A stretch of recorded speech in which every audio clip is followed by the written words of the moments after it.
আসসালামু আলাইকুম, সবাই কেমন আছেন? অনেক দিন পর মালাবার গোল্ড অ্যান্ড ডায়মন্ডের দোকানে আসলাম।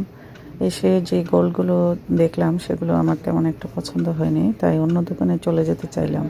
তো এখানে একজন বাংলাদেশি ভাইকে দেখতে পেলাম। তো আমার হাজব্যান্ড বলল যে এই দোকানে গোল্ডগুলো অনেক সুন্দর, দেখো। তা আসলে এই গোল্ডগুলো কি অরিজিনাল নাকি অক্সিডাইজ করা?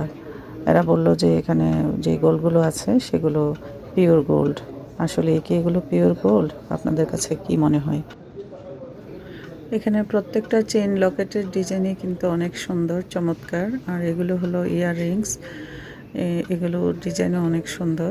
ওরা বলছে 100% অরিজিনাল গোল্ড এগুলো, কিন্তু কেন জানি আমার কাছে পিওর মনে হচ্ছে না। যদিও তারা 100% বলছে, এবং প্রাইসও কিন্তু অনেক বেশি।